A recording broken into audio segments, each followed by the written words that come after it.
ಬಹುಭಾಷಾ ನಟಿ, ದಕ್ಷಿಣ ಭಾರತದ ಚಲನಚಿತ್ರರಂಗದ ಮೊದಲ ಸೂಪರ್ ಸ್ಟಾರ್ ಅಂತಾನೆ ಹೆಸರುವಾಸಿಯಾದಂಥ ಬಿ ಸರೋಜಾ ದೇವಿಯರು ಈಗ ನಮ್ಮ ಜೊತೆಗಿಲ್ಲ, ನಮ್ಮ ನಗಲಿದ್ದಾರೆ. ಸೊ ನಿನ್ನೆ 10 ಗಂಟೆಗೆ ಆದಂಥ ಈ ಘಟನೆ ಇದು. ಸೊ ಈ ಹಿನ್ನೆಲೆಯಲ್ಲಿ ಈ ವಿಷಯ ತಿಳಿದುಕೊಳ್ಳೇ ಅಪಾರ ಸಂಖ್ಯೆಯ ಅಭಿಮಾನಿಗಳೆಲ್ಲರೂ ಕೂಡ ಬೆಂಗಳೂರಿನ ಮಲ್ಲೇಶ್ವರಂನ ನಿವಾಸಕ್ಕೆ ಆಗಮಿಸ್ತಾ ಇದ್ದಾರೆ. ಸಾಕಷ್ಟು ಸಂಖ್ಯೆಯಲ್ಲಿ ಗಣ್ಯರಲ್ಲೂ ಕೂಡ ಆಗಮಿಸಿದ್ರು. ಇಂದು ತಮ್ಮ ಹುಟ್ಟೂರಂಥ ಚನ್ನಪಟ್ಟಣದ ದಶಾವರದಲ್ಲಿ ಅಂತ್ಯಕ್ರಿಯೆ ನಡೆಯಲಿದೆ. ಈ ಹಿನ್ನೆಲೆಯಲ್ಲಿ ಮಲ್ಲೇಶ್ವರಂನಿಂದ ಹುಟ್ಟೂರವರೆಗೂ ಆಂಬ್ಯುಲೆನ್ಸಲ್ಲಿ ಪಾರ್ಥಿವ ಶರೀರವನ್ನು ತೆಗೆದುಕೊಂಡು ಹೋಗೋದು ಅಥವಾ ತೆರೆದ ವಾಹನದಲ್ಲಿ ತೆಗೆದುಕೊಂಡು ಹೋಗಬೇಕು ಅನ್ನೋದ್ರ ಬಗ್ಗೆನೂ ಕೂಡ ಕುಟುಂಬದ ಸದಸ್ಯರು ಚರ್ಚೆಯನ್ನು ಮಾಡಿದರು. ಕೊನೆಗೆ ತೆರೆದ ವಾಹನದಲ್ಲಿ ತೆಗೆದುಕೊಂಡು ಹೋಗಲಿಕ್ಕೆ ನಿರ್ಧಾರವನ್ನು ಕೂಡ ಮಾಡಿದ್ದಾರೆ. ಈಗಾಗಲೇ ತೆರೆದ ವಾಹನಕ್ಕೆ ಈಗಾಗಲೇ ಪುಷ್ಪಾಲಂಕಾರ ಎಲ್ಲವೂ ಕೂಡ ಮಾಡಿರುವಂಥ ದೃಶ್ಯಗಳು ಕಂಡು ಬರ್ತಾ ಇದೆ.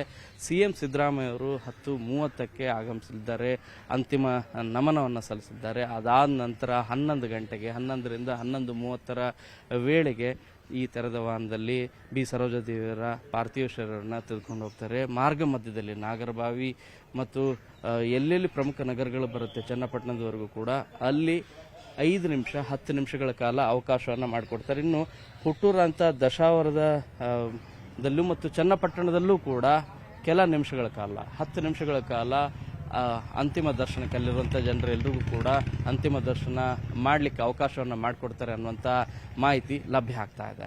ತಮಿಳುನಾಡು ನಾನು, ಆದರೆ ನಾನು ತಮಿಳು ಫಿಲಿಮ್ನಲ್ಲಿ ಚೀಫ್ ಮಿನಿಸ್ಟರ್ MGR ತಮಿಳುನಾಡಿನಿಂದ MGR ಜೊತೆಗೆ ಆ ಕಾಲದಲ್ಲಿ ನಾಡೋಡಿ ಮಣ್ಣನ್ ಫಿಲಿಮ್ನಲ್ಲಿ ಆಕ್ಟ್ ಮಾಡಿರೋದು. ನಾಡೋಡಿ ಮಣ್ಣನಲ್ಲಿ ಆಕ್ಟ್ ಮಾಡಿ ಕೊನೆಯ ತಕ್ಷಣ 27 ಫಿಲಿಮ್ ಅವರು ಮಾಡಿದ್ದಾರೆ MGR ಜೊತೆಯಲ್ಲಿ. ನಾನು ಸುಮಾರು ವರ್ಷ ನಾನು 33 ಪೈಸಾ ಟಿಕೆಟ್ನಲ್ಲಿಂದ ನಾನು ನೋಡಿರೋ ನಾನು ಫಿಲಿಮು ಅವ್ರದ್ದು. ಏನು ಇಷ್ಟ ಆಗುತ್ತೆ ಸರ್ ಅವರು ಆಕ್ಟಿಂಗ್ನಲ್ಲಿ ಅವರು ಮಾತಾಡೋದು, ಅವ್ರ ಡ್ಯಾನ್ಸು ನನಗೆ ತುಂಬಾ ಇಷ್ಟ ಆಗಿದೆ ಸರ್. ನಮ್ಮ MGR ಜೊತೆನಲ್ಲಿ ಹೌದು MGR ಜೊತೆನಲ್ಲಿ ಆಕ್ಟಿಂಗ್ ಮಾಡಿರೋರು ಮಾತಾಡಿರೋದು ತುಂಬಾ ನಮಗೆ ಇಷ್ಟ ಆಗಿರೋದು.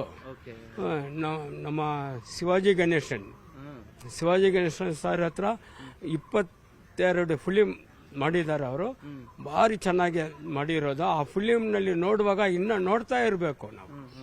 ನಾವು ಇರೋ ತಕ್ಷಣ ನಾವು ನೋಡಬೇಕು. ಈ ಭೂಮಿ ಎಷ್ಟು ವರ್ಷ ಇರ್ತೈತೋ ಅಷ್ಟು ವರ್ಷನೂ ಅವ್ರನ್ನ ನೋಡ್ತಾ ಇರಬೇಕು. ಆ ತರ ಆಕ್ಟಿಂಗ್ ಮಾಡಿದ್ದಾರೆ, ಮಾತಾಡಿದ್ದಾರೆ. ತಮಿಳುನಾಡಿನಲ್ಲಿಂದ ಸುಮಾರು ಜನ ಬಂದಿದ್ದಾರೆ ಸರ್, ಇಲ್ಲಿದ್ದಾರೆ.